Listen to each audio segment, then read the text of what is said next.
It's time now for the Todd Leonard Show. Leave those negative stories behind as we focus on the positive and hear from those who give back and help others. Let's start your day with some inspirational stories. Now, here's your host, Todd Leonard. Good morning, everyone. Thank you so much for tuning in today. We have an incredible show. We have Marty Lyons, football Jet legend, who had an incredible career both in college and in pro sports as well. We're going to talk with him about his incredible career and talk about Marty Lyons Foundation. That's what it's all about. Before we talk to Marty, though, it is Memorial Day weekend, and I just want to say God bless all of the brave men and women who have paid the ultimate sacrifice to protect our incredible country. So let's not ever forget that as we have Memorial Day weekend. Marty, good morning, sir. Are you with us? I am, Todd. Good morning to you, and I want to reiterate that about the Veterans and Memorial Day. We should all take a moment of silence and give our thoughts and prayers and thank yous to each and every one that sacrificed their lives so that we could have a better one. No question about that, Marty. God bless all the fallen heroes. That's what it's all about. So, Marty, thank you again. We had a little bit of a technical issue, but we're off to the races. So I was so excited. You know, at the end of the show last week, I talked about you appearing, and I'm a big football fan. I grew up, obviously in New Jersey, so for us, you have the Jets and the Giants. I was thinking about having you on, and believe it or not, I have the old school Joe Willie Namath bust. It's in my library in my house, and every time I walk in there, I kind of chuckle that it's made its way up there after, I don't know, I've had it like 35, 40 years, so it was pretty cool thinking of you joining us today. So, Marty, if you can, obviously I read up a lot about you. You've had an incredible life so far. Hopefully you have many more years to come. But, I'm a little fascinated about football and how you became so good at it that you made it, 1978, you won the national championship with the legendary Paul Bear Bryant, and you had an incredible career with the Jets. But why football? How did you get involved in football? Yeah, you know what, Todd? Football came to me. I didn't really go to football. My first love was really baseball, and I was growing up in St. Petersburg, Florida, a little town called Pinellas Park, and when I got to high school, I really didn't like football. I almost quit football, and my older brother, Dan, told me, he goes, you know what, if you quit now, you'll continue to quit the rest of your life. And I went back to practice the next day, and, I had high school coaches that believed more in me than I believed in myself. And I think if you're always surrounded with good people, with positive thoughts, good things will happen. And then to play at the University of Alabama, Coach Bryant had all the talent in the world, and he took all the talent, put one common goal out there for all of us to work for, and we worked together as a family, and we worked together as a team, and we were very fortunate. We only lost 6 games in 4 years. We won 3 SEC titles, and we won a national title, all because the leadership role of the head coach and the players and the coaching staff all had one common goal, and that was to win for one another. Yeah, that was really interesting when I was reading about your incredible football career. Obviously, you're a big man, right? I read you're 6'5", about 250 when you got into the NFL. So you're a pretty big kid on the block, I'm assuming. Well, I was at one time. Now, at the age of 63, I'm just glad I can walk. But, listen, I got on the treadmill. Again, Todd, I think God gave me the ability to play the game. But to be honest with you, you need that supporting cast. Nobody accomplished anything in life by themselves, especially in the game of football. It's such a team sport. If you have the other guys that are better than you or equal to you, and they're pushing you and they're demanding you to play, then failing's not an option. So I've been blessed, and you said it in the beginning. I've been blessed that God put me in a good position and surrounded me with good people my entire life. And during this pandemic, and you have. Today is day number 69 that I've been quarantined at home, and you think about all the heroes out there on the front line, the doctors, the nurses, the volunteers, and you walk around your house and they say stay at home, stay safe, flatten the curve, and you see all the pictures or all the trophies that you're fortunate enough to be a part of, and you realize just how many people were instrumental in your life, and you reflect back. So I think, everybody should take time to do that in their own life and realize where they are in life and realize how fortunate they are. No question about it, Marty. Each week I do my best, especially lately, to, give honor to the heroes, the frontline workers, the hospital staff. I mean, it's incredible. We've had some amazing people on, just really members of the community saying thank you, and we never lose sight of that. In terms of your football career, so you played under legendary Paul Bear Bryant. Obviously the SEC, Alabama was a powerhouse, and you're on the team, and I know in 1978 I read you were captain of the national championship squad. And I was thinking, did you know that year, like when you're probably doing two-a-days in the heat of Alabama under legendary coach Paul Bear Bryant, did you know you had the right stuff at the beginning of the season, or did it kind of evolve? You know what, Todd? I think that we believed that we should have won it the year before. When we beat Ohio State in the Sugar Bowl, we went 11-1, and we thought that we should have won the national championship then. Early in the season, we had lost to USC my senior year, and then we, went on to run the table, and then we played Penn State in the Sugar Bowl. But that group of guys that I came in with in 1975, we all had the same common goal, and we were upset that we didn't win it in '77. So we went out there and played our best in '78, and thank God I ended my season ended my career at the University of Alabama with a national championship, and then to be drafted by the Jets. It's one of those, childhood dreams that, you dream all your life about making it to the NFL, and then one day it happens. So as a young guy, just, playing whatever, tackle football, flag football, whatever you guys were doing local, was it your dream to play on a team that won the national championship? I mean, were you thinking about that as you grew up and got involved more and more with football? Well, when I went to the University of Alabama in 1975, the one thing that I thought about was football. But I think playing for Coach Bryant, he took the core values of life. He said, always be proud of your family, always be proud of your religion, get an education. If we have time, let's try to win some football games. So he really prepared every one of his players for the game of life. He knew the game was going to end for every one of us, whether we went on to play in the NFL or we played 4 or 5 years of college. He prepared us for life. He prepared every one of his players to be successful in the community, in their church, in their environment, in their workplace, as husbands, as fathers. That's what Coach Bryant cared about. And, to be able to play football at the University of Alabama and then, and win a national championship, win 3 SEC titles, and also be from the outside, because I came from Florida to go to Alabama, and when I left, I was accepted as one of theirs. So it was great. It was great to have 4 years with Coach Bryant and all my teammates down there and all the fans. Yeah, I mean, I could tell. I mean, that's certainly the mecca of college football, especially back in the day. I mean, there was certainly Coach Paul Bear Bryant was a legend, and the fact that you're talking about him today, I could see he had a huge influence on your life. So you win the national championship, and obviously, I'm assuming because of your tremendous talent on the football field, you were good enough to get drafted in the first round by the Jets, first round in the 14th pick. And I was thinking about, in the pandemic, unfortunately, Roger Goodell does a great job as the commissioner for the NFL.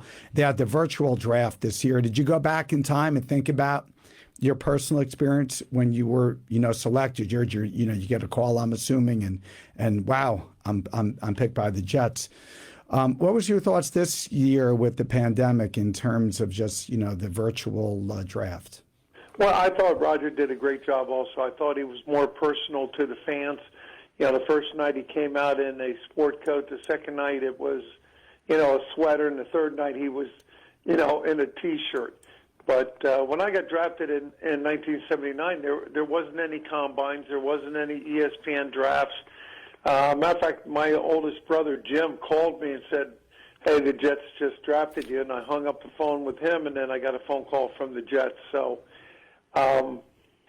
Yeah, the game of football has changed. The TV revenue and that is coming into the league now has really benefited the players, and I'm happy for each and every one of them. And for all the rookies that are coming in this year and the college players that got drafted, it's a life changer. Now it's up to you. Now the accountability is going to fall back onto your shoulder. There's no more classes. You got to go to work every day, and they have got to understand that there's a responsibility. There's no 4-year scholarships. If you're not going to produce, you're not going to play. If you're not going to play, you're not going to be on the team. So they've got to learn the business aspect of the NFL pretty quickly.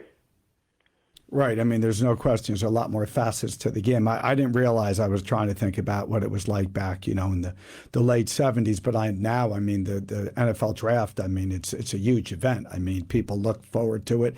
I love watching it just as a regular guy, watching the combine and trying to check this out. Like, these guys are so big and they're so strong and they move so quick. It is pretty remarkable. So let's talk a little bit about Jets football. And we're going to get to your incredible foundation, Marty, in a moment. But I wanted all the listeners to understand kind of your background and how you kind of pivoted and just done so many amazing things through the Marty Lyons Foundation. So you become a Jet in 1979. And how was the squad when you first joined it? What was the culture in the locker room, in the 79-80 period?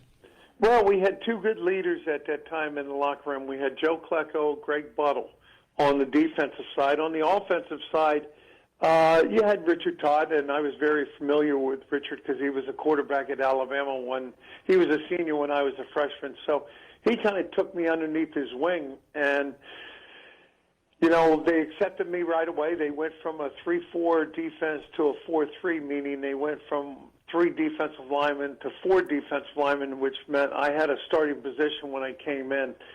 So the demands were high. Expectations were high. The New York media, as fair as people say, well, they write what they want to write. No, I think they're pretty fair, and they voice their opinion. Sometimes it's not always right, but I learned at an early age in the NFL that, if you have a good game, great, you speak to the media. If you have a bad game, it's more important to speak to the media and clear it up and tell them, hey, I had a bad day today, and I'm the first one to admit it, and I got to play better. If the team's going to win, I got to play better. So be a stand-up guy. And, being in the locker room now for the last 42 years at some capacity with the Jets, it's upsetting sometimes when you go up to talk to one of the leaders or so-called leaders in the locker room, and you go, hey, I just got 1 or 2 questions to ask you, and they go, no, not today. Be a stand-up guy. A lot of people pay a lot of money to go and watch you play, and there's a lot of kids that look up to you. Hold yourself accountable and be a stand-up guy and answer the questions. Right. So, I was thinking about this because, like I said, I grew up in New Jersey, so I've been a big local sports fan. What was it like? I don't want to bring up an old, maybe sore subject, but you're the Jets, but you're playing in a stadium called Giant Stadium. I always found that to be kind of like a puzzle. Like I didn't understand that. What was that like, if you recall, walking onto the field and people, it's Giant Stadium. Well, wait a minute. This is our house. This is the Jets' house. No, Todd, any stadium is your stadium if you win. It doesn't matter the name on the outside of the stadium. It matters about the name on the front of your jersey. We played at Shea Stadium when I first came in. That was the home of the Mets. And that was, to me, I loved that stadium because the first part of the season, you had the baseball that you had infield. You were playing on the clay, and then you'd go to the grass. And there was something about getting dirty. And then we went to Giant Stadium, and if you won, hey, it didn't matter about the name. The problem was the Jets, we just couldn't turn the corner and get to that. We got to an AFC championship game down in Miami. We ended up losing 14-7. Then we lost double overtime to Cleveland, so we didn't get to the AFC championship game against Denver. So we never got to a Super Bowl in all my days with the Jets, but it wasn't that we weren't trying. It wasn't because we didn't have the effort. It was that, we didn't make the plays when we had to make the plays, and Unfortunately, the teams that we were playing, they get paid to win too. And but I look back on those days and remember all my teammates and remember the good times that we have, and then say to yourself, boy, it would have been sweet if we had won one Super Bowl together. Right. So obviously I know how hard it is from what I understand reading, watching the players talk. It's really difficult to get to the Super Bowl. But yeah, quite an extraordinary career with the Jets. And I want to talk briefly, go a little old school, was the New York Sack Exchange. And you had some incredible talent. Joe Klecko, you had obviously yourself. Mark Gastineau, I understand, was an incredible athlete, and Abdul Salam. I mean, you guys were such a formidable line. I mean, you changed the Jets from, all of a sudden your defense was just really overpowering. You caused a lot of havoc in the backfield for the other team. What was that like? Did you know you were onto a little magic when you assembled that talent? I mean, all of a sudden you had a nickname and wow, it really captured the imagination of the local media. Well, you know what, Todd? It was an exciting moment in our lives, and I think if we look back, we can really cherish all the memories. You had Joe Klecko on one side that should be in the Hall of Fame without a doubt. To make All-Pro at 3 different positions and be a team leader like he was. They had to double team him, and if they had to double team him, that left Mark wide open. And Mark Gastineau was probably the most talented athlete I've ever played with. He had speed, he had size, and he could get to the quarterback. And all Abdul and I had to do was take on the 2 guards in the center, try to lock down the middle of the line and let the 2 guys from the outside do what they did. And we got our share of sacks. But you know what? A lot of credit went to the front 4, but if you don't have the secondary and the linebackers giving you time to get to the quarterback, it doesn't work. And if you don't have a defense coordinator that's putting you in the best position to come up with the best plays, then you don't have the sacks. So, I'm proud to be a part of the Sack Exchange, but also prouder of the guys that I played with, and that's the entire team.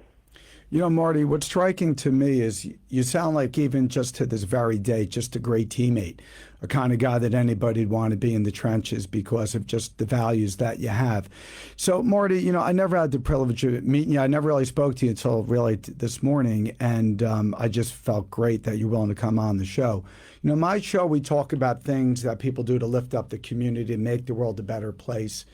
And really, it's my wish that you came on because, you're an incredible person. The more I read about you, the more I'm impressed. And I met a lot of people in my life. I'm a little younger than you, but I've had the great privilege to meet a lot of people. And I know the real deal when I see it, and when I certainly felt so honored this morning. So I want to talk about really an incredibly challenging time for you, and really the evolution of who you are in terms of people knowing the huge heart you had off the field. There's so many great athletes. It's what you do, not just what your God-given talent, but how you lift up the world in the process.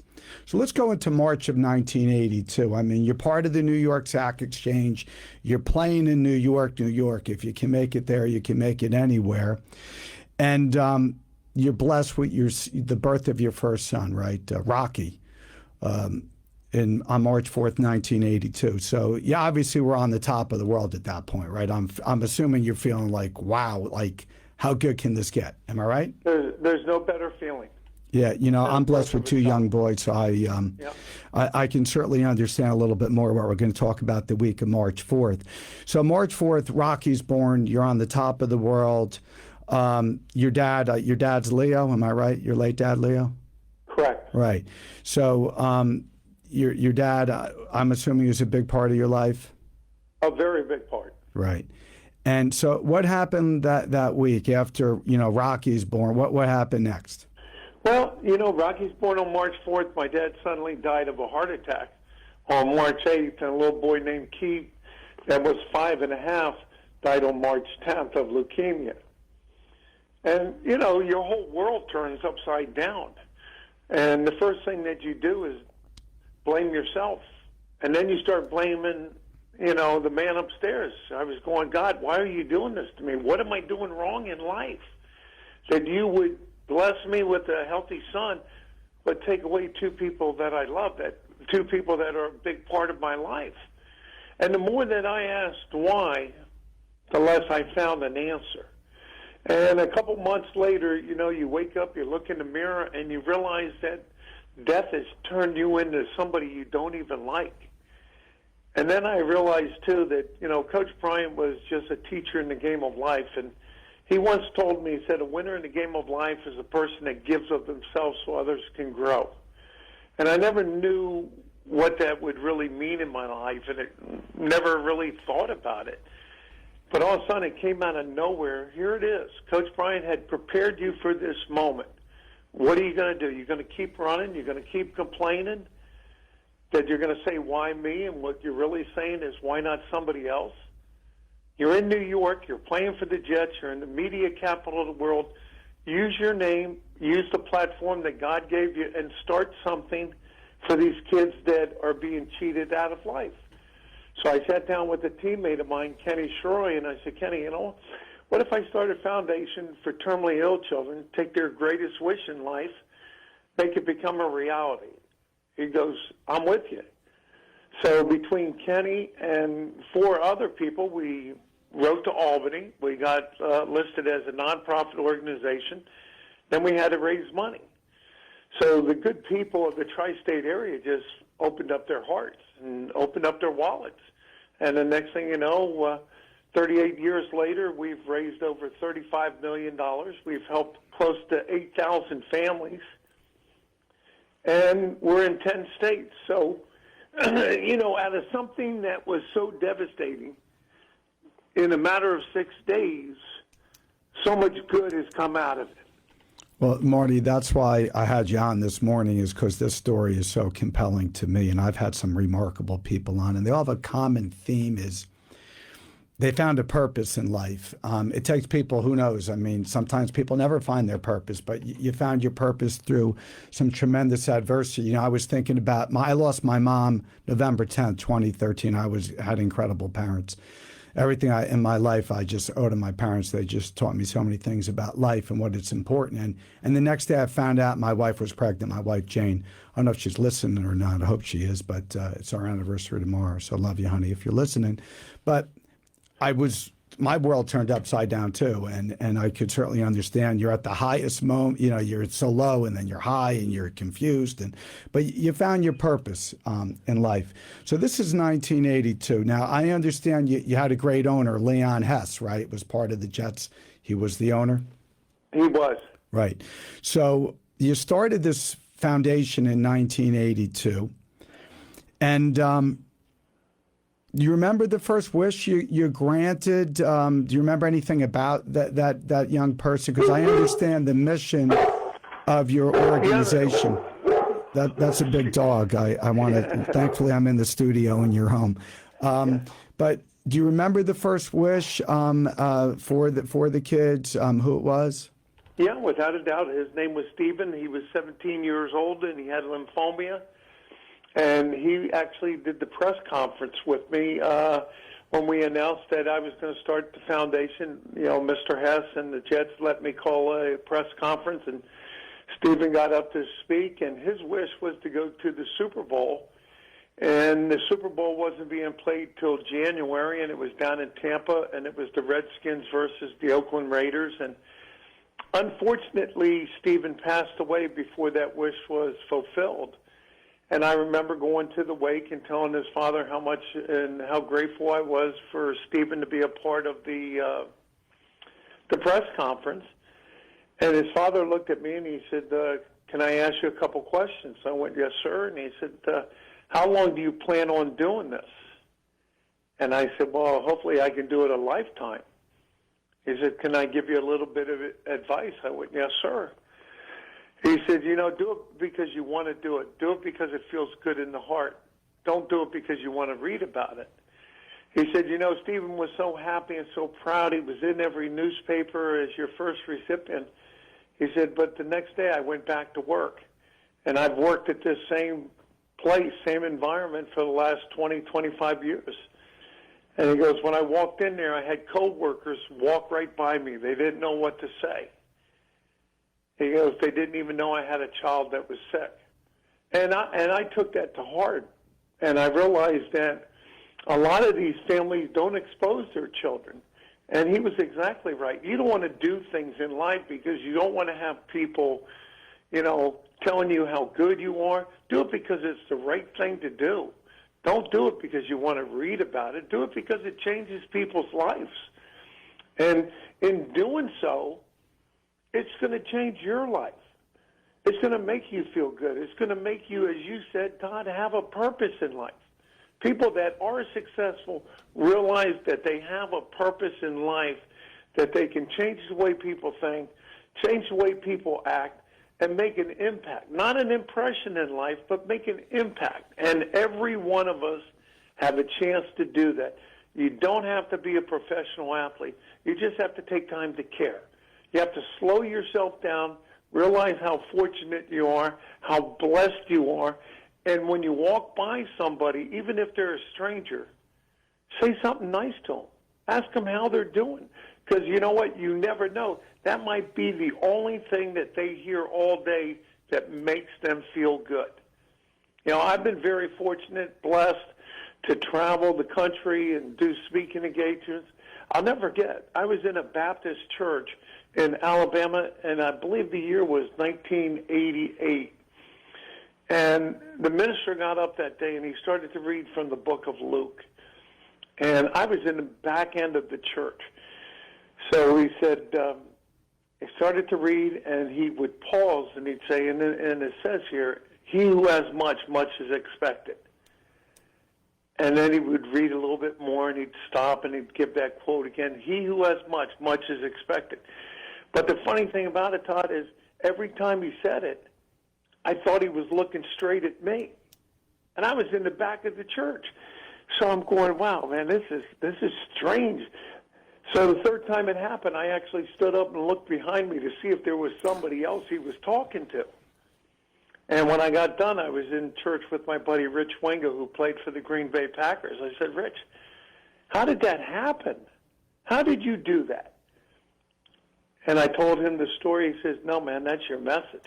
That's what you got to relay to people, that every one of us have a great deal in life, but we don't take time to realize how fortunate we are, because sometimes we look at our own lives from the inside out.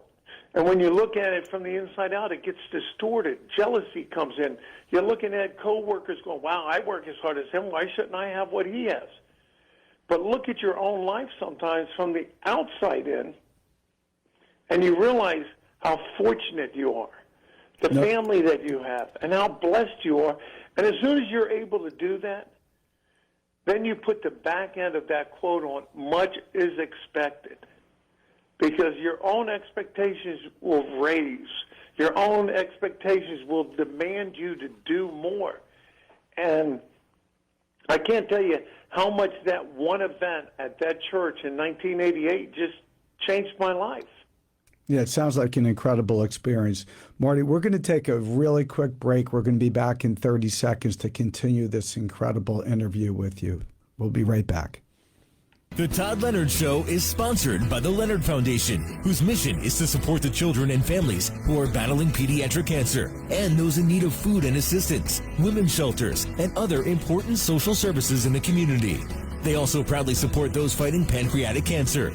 They feel it's vitally important to help those in need in our amazing community when they need us the most. Please join them in extending a helping hand and go to leonardcharity.org and donate now. Together, we can touch many lives.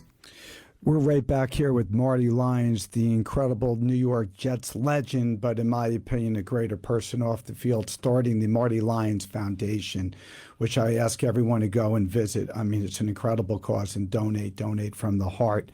You know, Marty, I was thinking about today as well. Not only is it Memorial Day, but it's the 24th of the month, and I had the D'Amico family on. Chris and Laura D'Amico, they lost their beloved son only at age 10 in a horrible boating accident. And I had him on, and I was trying to understand, you know, the parents' grief was beyond words. It's unspeakable. But they talked about kindness and lending a helping hand and lifting others up. And more importantly, also the ripple effect. If you touch one life, you make a difference in someone else's life. And it really gravitated to my heart just what incredible people they are. So the D'Amicos, God bless them, on the 24th, really every day. So, Marty, you talk about life-changing events. And I mentioned I love football. In 1984, because of your humanity with the Marty Lyons Foundation, you're a pro football player, but you're giving back at the same moment. I mean, you're at the top of your game, but you realize you got to have a purpose in life after such adversity. And you were only young. You were 25 when you lost your dad, Leo. You had the incredible, birthday of your son, Rocky. And also you lost a young boy, Keith. I understand had leukemia only at 5 years old. You were like a big brother to him, as I read about. And you won an award, the NFL Man of the Year award, which we now know is the Walter Payton Award for sweetness, number 34 from the Bears. They changed that name in 1999. But 1984, you were the NFL Man of the Year recipient. What did that mean to you when you heard you were selected? Well, you know what, Todd? I accepted that award on behalf of all the children from the foundation and other charities that I had worked with. Even though it had my name on it, it represented what those kids stood for the kids from the foundation, the ones that had survived. It represented the courage to fight for more, the courage to overcome adversity. And for the ones that unfortunately lost their lives, it gave meaning to their lives. We were able to take time to recognize them and recognize why they were here, the impact that they made in the short time. I think the one thing that people have got to understand is death is going to happen to every one of us. And when somebody dies, it hurts. And they always say time heals everything. And I don't believe in that statement. I say time allows you to find a way to cope with that loss. And the world's not going to stop. The Monday's going to go to a Tuesday, and 1 year is going to go to 2 years, and next thing you know, it's 5 years. But what are we going to do? What are we going to do to remember our loved ones that are lost? What are we going to do to remember 95,000 people that have died from coronavirus over the last 10 weeks? What are we going to do? Are we just going to forget about them? And we talked about Memorial Day when we started. What are we going to do? How do we remember all those veterans that gave their lives? We have to take a moment and remember them so that we can continue their lives in our lives. That's what history is all about. This coronavirus affected all the elderly in the nursing home. Well, to me, that's the history of our nation. That's the history of when you sit and you talk to somebody that's older than you and they go, I remember when. And then you know it's history. Then you know it's a story. Then you know it's real. And it's just like all these kids that are graduating from high school and college that didn't have their graduation ceremonies. They did it the hard way. They had to finish online. They didn't have a moment to celebrate. But 20 years from now, when they have a family of their own, and they sit down and they go, hey, I remember in 2020, the nation got hit with this coronavirus. I wasn't able to graduate, but I went on, I got my degree, whether it was graduating from college or from high school, and I wanted to make a difference because I saw what happened in the world. We got to remember, if we don't take care of our children, we're in deeper trouble than what we are now because our children are our future. And we have to facilitate all their needs and instill a drive in them so that they can be the best possible individual for themselves. Not just for us, but for themselves. We can't relive our lives over by saying, hey, you know what? Boy, I want my son to be a professional athlete, just like I was. No, I have 3 boys. 2 of them are doctors, and one's an aerospace engineer. Then I got a daughter who's a school teacher. They all took their own path, and that's what we should do as parents. Direct them in the direction that they want to go and help them become the best that they can be for themselves. No question about it, Marty. You're talking really, I mean, that's exactly, I think, what parents need to do is to be there and guide their children and be a shining example. And you certainly have been an incredible example for your children. I understand because of your tremendous commitment to the community. And once again, my show is always about people giving back, not looking for the pat on the back, not looking for the accolades, just doing the right thing. And character, really when people aren't looking, just doing the right thing.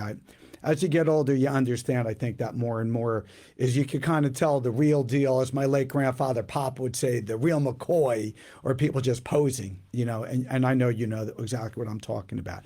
So I understand because of your dedication to the community, the New York Jets organization, which is an incredible organization. I know Leon Hess was incredible, Woody Johnson and the family, they've been really great supporters. You had an award named in your honor, too. The Marty Lyons Award, the Jets gave that to you in 1990. What's it like? Right. I mean, that's many years ago now, and you have an award in your name, which stands for you and your character of giving back. Forget about your football prowess. It's like you're part of the community. You got to lift others up, and you got to lend a hand up. What's that like, having an award of such prestige in your name? Well, I think you hit the nail on the head, Todd. I think that the New York Jets had the same type of respect for me as an individual that I had for them. And they felt that, they needed more players to get active in the community, more players to be role models in the community. And that's all I tried to do, and that's what I still try to do. And they felt that they were going to honor one of their players every single year after I retired after the 90 season. And I was truly blessed and truly honored and humbled to realize that here was an organization that was really my employer. And at the end of my career, I came as a Jet. I retired as a Jet, and they said, you know what, we're going to make sure you stay a Jet, and we're going to make other players look at you kind of differently and say, hey, you know what, I can make a difference in the community too. So I was very humbled by that. And you look at the ownership that they have today with Chris Johnson and Woody Johnson, and they just lost their mother, Betty, over about 2 weeks ago, and she was a sweetheart of a lady. She was 99 years old, and I remember talking to her on the sideline every home game, going up to her, saying, how you doing, Mrs. Johnson? If it was cold out, Todd, and I didn't have a hat on, she would say, Marty, you need a hat on today. It's kind of cold. So she was a true mother, not just to her own children, but to every one of those New York Jet players. Right. Well, it sounds like, and obviously my condolences to the Johnson family. Sounds like a remarkable woman. I understand because of your football career with the Jets, you actually got inducted into the Ring of Honor, number 93 up there. When you walk into the stadium, what's that like? You look up and there you are. There's your number.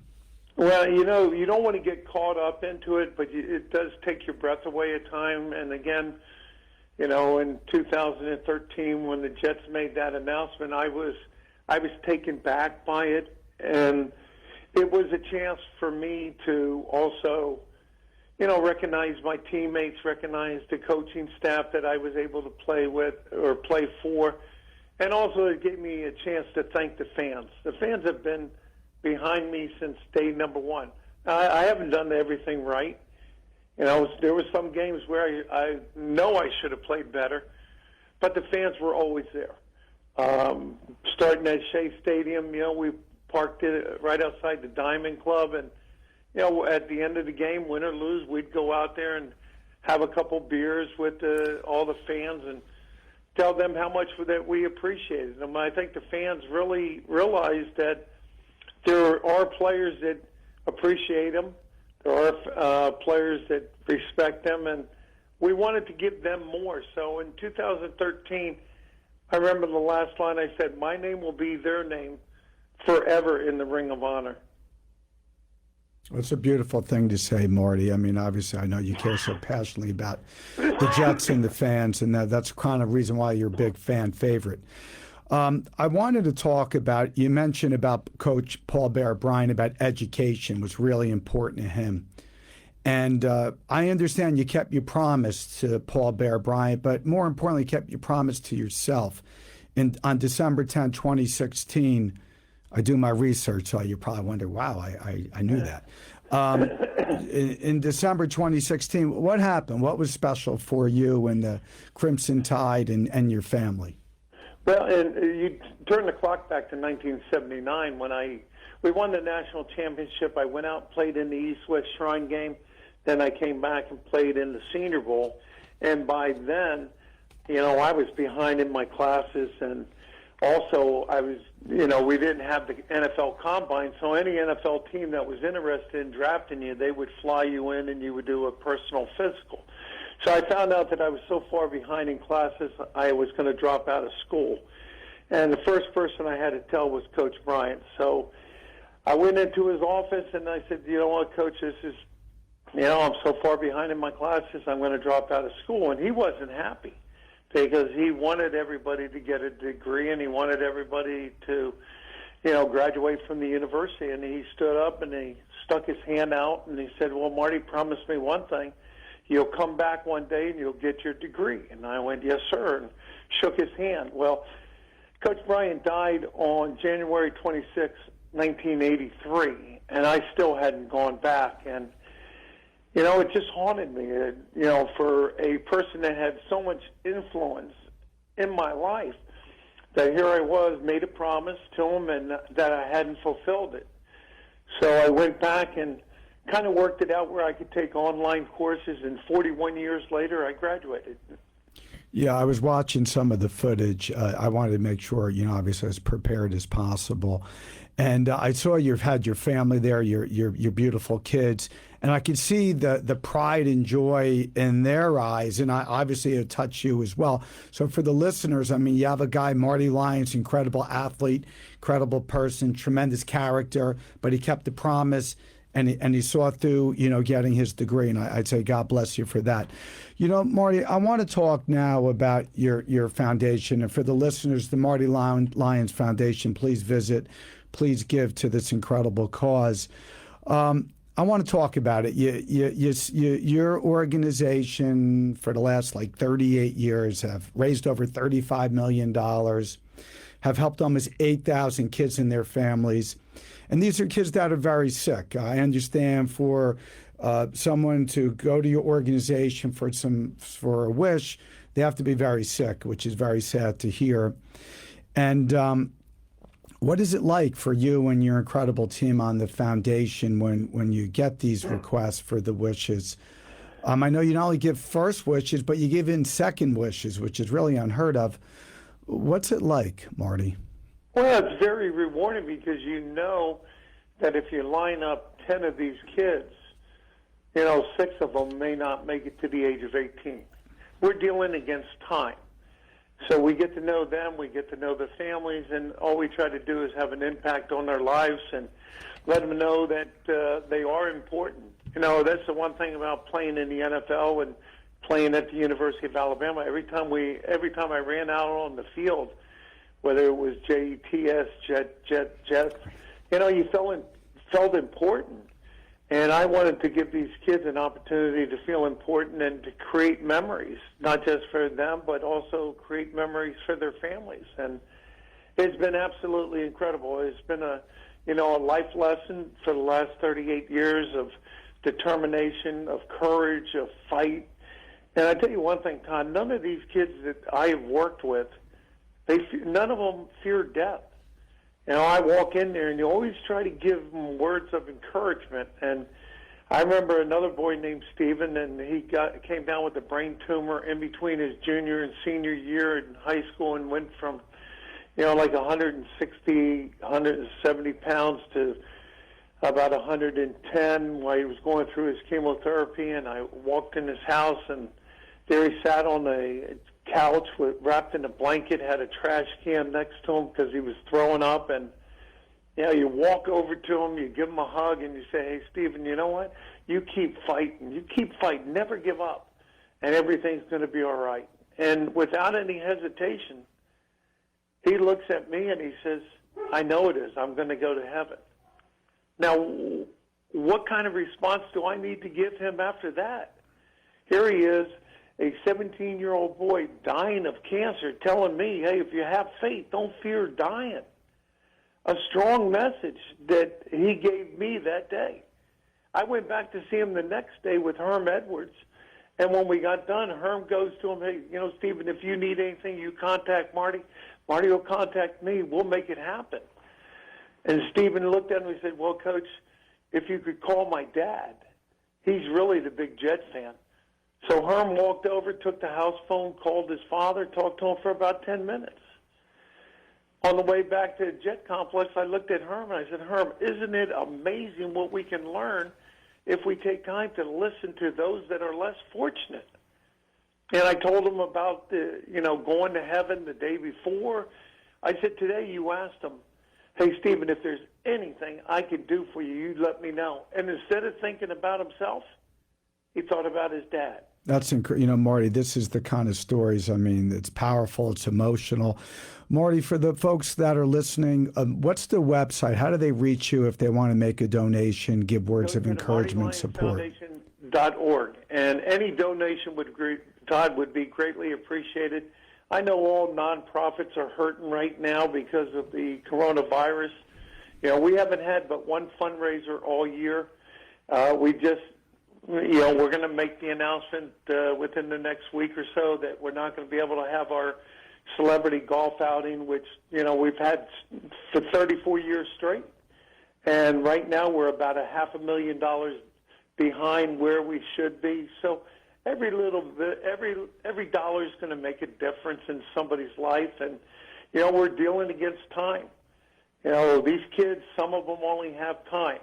And we're trying to make a better tomorrow for them by raising the money now. So when we're up and running again and when the nation is back to, a normal life, which I don't even know if we'll ever get back to that, we'll be up and running and we'll have the funds that we have 49 kids right now that are waiting for wishes, and we have to raise that money, unfortunately, and hopefully we raise it in time to make their wish become a reality.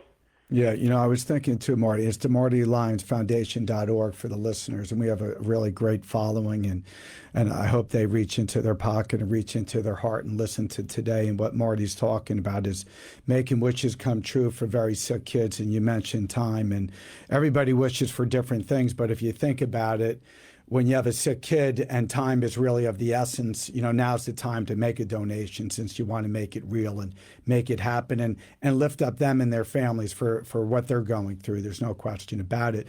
I was reading, Marty, some of the kids, the type of requests they're making to go to Disney. I read about maybe a pool or meeting a celebrity or a shopping spree, maybe going to some other events. Are there some that just stand out in your mind, just hit you, and it's like, wow, that's all they wanted, or it's just something that touched your heart more than others? I know they all touch your heart, but is there something or ones that really stood out? Yeah, you know what, Todd? I think that there's things that you and I and other families may take for granted, but in the 80s, probably right behind the Disney trip, because that's always going to be the number one wish for the last 38 years it has, but in the 80s, we had a lot of families wanting a camcorder. And we thought that's kind of strange, a camcorder, So we've got a request from a family down in Florida for a camcorder. So good friends of ours at PC Richard and Sons, they drop shipped one down there to the family. They got it on a Monday. They had a surprise birthday party for their son on a Tuesday, which it wasn't even his birthday.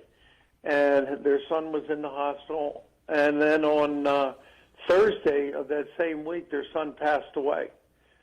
And on Friday, I talked to the father, and the father was just so grateful that we took time to send a camcorder.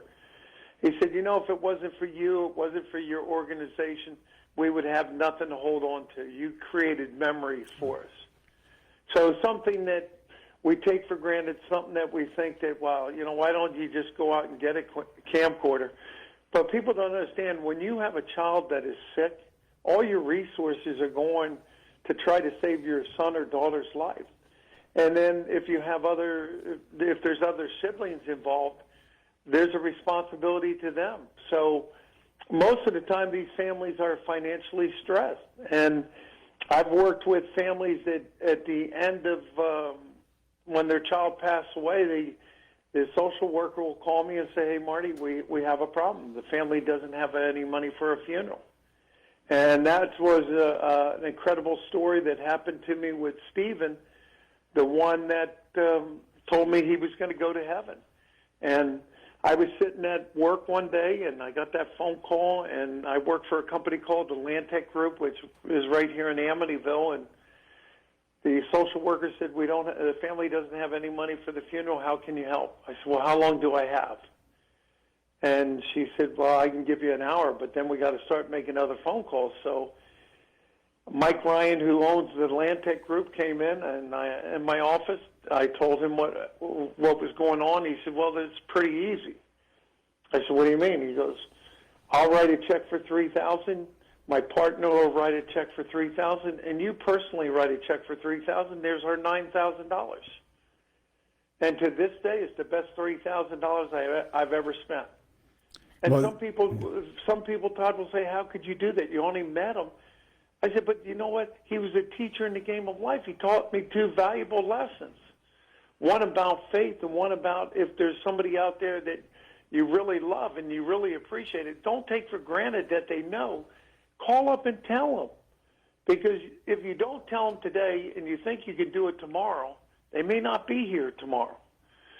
So we had a board member, Dennis Berry, who passed away, and his wife, Janet, and one of his best friends, Warren, came to me and said, you know what, Dennis really loved the foundation. How can we help? I said, well, let's start the Dennis Berry Foundation, and we will assist any of those families that need financial aid when their child passes away. And you wouldn't believe how many families fall into that category. But I'm very thankful for the Dennis Berry Foundation also.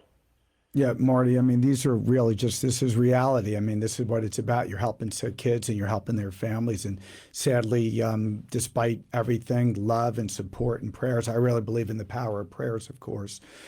Sometimes just lose someone, and beyond that, it hurts. You got to deal with the reality of what you just discussed. Right. So, Marty, you know, I was thinking about your incredible career on the field and off the field. And I, like I told you at the beginning of the show, I just have so much respect for a gentleman like yourself, the character, how you have really made the community so much better. You're a shining example of what I think athletes should do. Is certainly they get paid very well. They're in the limelight. They're in, you know, stardom, but they're giving back like you. If they can do that, that's a wonderful thing. Any other thoughts, Marty, for the listeners? I mean, you know, MartyLyonsFoundation.org, I urge everyone to visit and make a donation from the heart. Is there anything else we can do to help your foundation? Well, you know what, I believe in thoughts and prayers too, Todd. I think that, you know what, all prayers aren't answered. And unfortunately, we want to live in a perfect world, but we don't. We want to have a plan, but it's not really always our plan, it's God's plan. And God does things for a reason. And sometimes we don't understand that reason, but you got to have faith. And if you have faith, then you're going to be able to move from one day to the next to the next. There shouldn't be any resentment when we lose a loved one. There's pain. And I believe that God wants us to be frustrated. God wants us to, you know, say, hey, you know, why did this happen? But God wants us to take and move on and realize that, you know what, our loved ones that we are losing, they're in a better place. And hopefully one day we too can be rewarded by being in that better place. And I've learned that from these kids from the foundation, they always say, you know, they believe in God so much that, you know, religion and faith is believing in something you can't see. And in death, if you have enough of it, you will be rewarded by seeing everything that you believed in. So that's what I think everybody should understand, that we can all make a difference in the game of life. We're all playing the game together. You don't have to be a professional athlete to make a difference. All you have to do is care.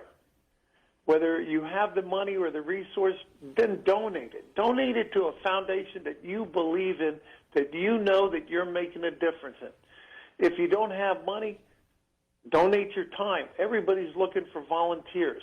When you go as a volunteer, you go as a person that doesn't know anybody, but you become away building a friendship with a family that now, you know what, is part of your family. So if you don't have money, you don't have time, that's where your thoughts and prayers have always got to come in. Because if one prayer is answered for one child from the Marty Lyons Foundation, guess what? We just saved another life. No question, Marty. So I just want to say before we conclude, God bless you and everything you and your foundation has done for over 38 years. I'm so honored. I'm going to call you my friend. I never met you yet in person, but I consider you a great friend for what you stand for. I also have a foundation, Marty, called the Leonard Foundation. We do it to raise money and help kids battling cancer and help other important issues. And I want to make a donation today of $2,500 to your incredible cause. I'm hoping our listeners will also reach into their pockets and give from the heart, because it meant so much to me that guys like you are making a difference in the world. And I do believe in togetherness. I do believe in hope. I believe in the power of prayer. So for all of us, I want you to reflect on what Marty Lyons is about. Here's a gentleman, tremendous career on the field, but he's made so much bigger difference in everyone's life since, granting almost 8,000 wishes. So God bless you, Marty. God bless your family. And most importantly, God bless the kids. I pray for all these kids to get better.